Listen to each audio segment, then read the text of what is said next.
Hello दोस्तों, मेरा नाम है प्रीतेश। तो कैसे हैं आप सब? मैं आशा करता हूँ कि आप सब अच्छे होंगे। आज हम श्रीमद् भगवद गीता का 10वां अध्याय देखेंगे, जिसका नाम है विभूति योग। तो चलिए शुरू करते हैं। श्री भगवान बोले, हे महाबाहो, फिर भी मेरे परम रहस्य और प्रभावयुक्त वचन को सुन, जिसे मैं तुझे अतिशय प्रेम रखने वाले के लिए हित की इच्छा से कहूँगा। मेरी उत्पत्ति को अर्थात लीला से प्रकट होने को न देवता लोग जानते हैं और न महर्षिगण जानते हैं, क्योंकि मैं सब प्रकार से देवताओं का और महर्षियों का भी आदि कारण हूँ। जो मुझको अजन्मा अर्थात वास्तव में जन्म रहित, अनादि और लोकों का महान ईश्वर तत्व से जानता है, वह मनुष्यों में ज्ञानवान पुरुष संपूर्ण पापों से मुक्त हो जाता है। निश्चय करने की शक्ति, यथार्थ ज्ञान, असम्मूढ़ता, क्षमा, सत्य, इंद्रियों का वश में रख करना, मन का निग्रह तथा सुख दुख, उत्पत्ति प्रलय और भय अभय तथा अहिंसा, समता, संतोष, तप, दान, कीर्ति और अपकीर्ति, ऐसे ये प्राणियों के भाव मुझसे ही प्राप्त होते हैं। 7 महर्षिगण, 4 उनसे भी पूर्व में होने वाले सनकादि तथा स्वयंभू आदि 14 मनु, ये मुझ में भाव वाले सबके सब मेरे संकल्प से उत्पन्न हुए हैं, जिनकी संसार में यह संपूर्ण प्रजा है। जो पुरुष मेरी इस परमेश्वरी रूप विभूति को और योग शक्ति को तत्व से जानता है, वह निश्चल भक्ति योग से युक्त हो जाता है। इसमें कुछ भी संशय नहीं है। मैं वासुदेव ही संपूर्ण जगत की उत्पत्ति का कारण हूँ और मुझसे ही सब जगत चेष्टा करता है। इस प्रकार समझकर श्रद्धा और भक्ति से युक्त बुद्धिमान भक्तजन मुझ परमेश्वर को ही निरंतर भजते हैं। निरंतर मुझ में मन लगाने वाले और मुझ में ही प्राणों को अर्पण करने वाले भक्तजन मेरी भक्ति की चर्चा के द्वारा आपस में मेरे प्रभाव को जनाते हुए तथा गुण और प्रभाव सहित मेरा कथन करते हुए ही निरंतर संतुष्ट होते हैं और मुझ वासुदेव में ही निरंतर रमन करते हैं। उन निरंतर मेरे ध्यान आदि में लगे हुए और प्रेम पूर्वक भजने वाले भक्तों को मैं वह तत्वज्ञान योग देता हूँ, जिससे वे मुझको ही प्राप्त होते हैं। हे अर्जुन, उनके ऊपर अनुग्रह करने के लिए उनके अंतःकरण में स्थित हुआ मैं स्वयं ही उनके अज्ञान जनित अंधकार को प्रकाशमय तत्वज्ञान रूप दीपक के द्वारा नष्ट कर देता हूँ। अर्जुन बोले, आप परम ब्रह्म, परम धाम और परम पवित्र है, क्योंकि आपको सब ऋषिगण सनातन दिव्य पुरुष एवं देवों का भी आदिदेव, अजन्मा और सर्वव्यापी कहते हैं। वैसे ही देवर्षि नारद तथा असित और देवल ऋषि तथा महर्षि व्यास भी कहते हैं और आप भी मेरे प्रति कहते हैं।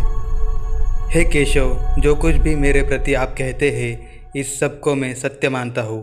हे भगवान, आपके लीलामय स्वरूप को न तो दानव जानते हैं और न देवता ही। हे भूतों को उत्पन्न करने वाले, हे भूतों के ईश्वर, हे देवों के देव, हे जगत के स्वामी, हे पुरुषोत्तम, आप स्वयं ही अपने से अपने को जानते हैं। इसलिए आप ही उन अपनी दिव्य विभूतियों को संपूर्णता से कहने में समर्थ है, जिन विभूतियों को द्वारा आप इन सब लोगों को व्याप्त करके स्थित है। हे योगेश्वर, मैं किस प्रकार निरंतर चिंतन करता हुआ आपको जानूं, और हे भगवान, आप किन किन भावों में मेरे द्वारा चिंतन करने योग्य है। हे जनार्दन, अपनी योग शक्ति को और विभूति को फिर भी विस्तार पूर्वक कहिए, क्योंकि आपके अमृतमय वचनों को सुनते हुए मेरी तृप्ति नहीं होती, अर्थात सुनने की उत्कंठा बनी ही रहती है। श्री भगवान बोले, हे कुरुश्रेष्ठ, अब मैं जो मेरी दिव्य विभूतियाँ हैं उनको तेरे लिए प्रधानता से कहूँगा, क्योंकि मेरे विस्तार का अंत नहीं है। हे अर्जुन, मैं सब भूतों के हृदय में स्थित उन सब का आत्मा हूँ तथा संपूर्ण भूतों का आदि, मध्य और अंत भी मैं ही हूँ।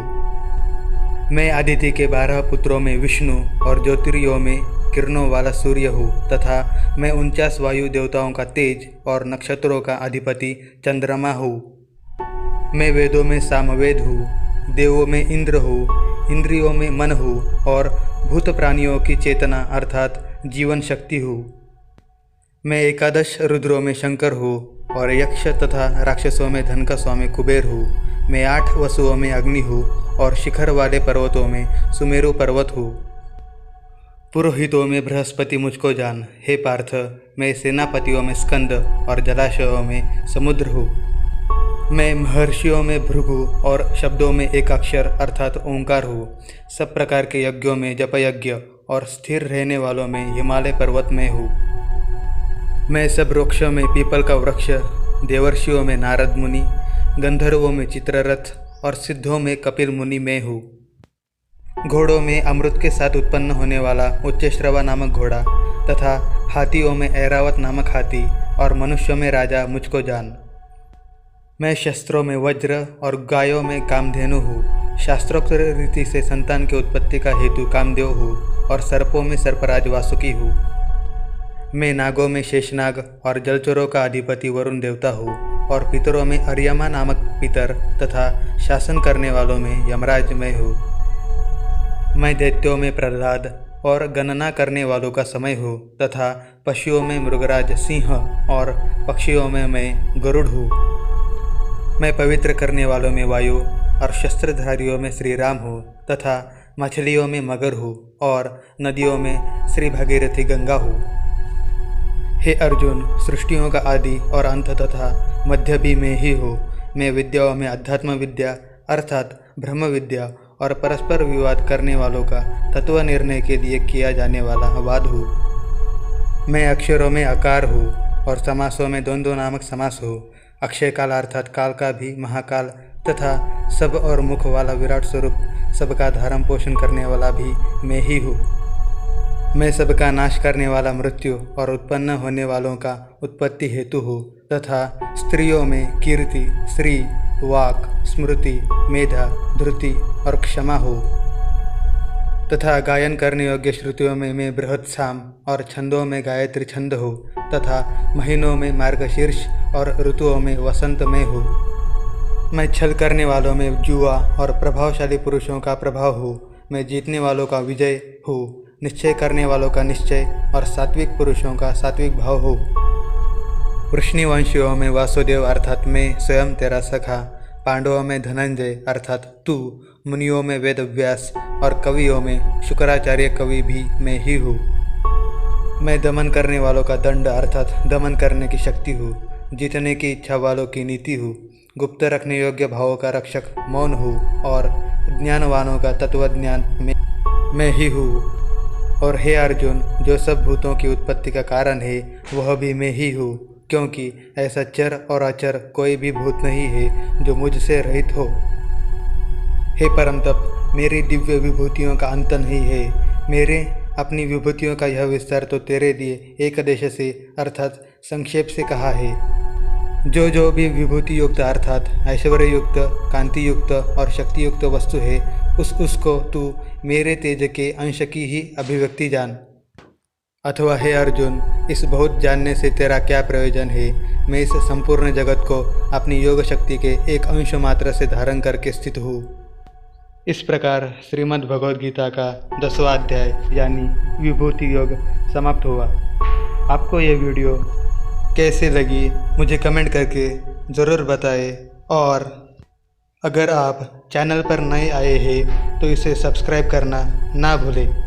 तो मिलते हैं अगली वीडियो में। जय श्री कृष्ण।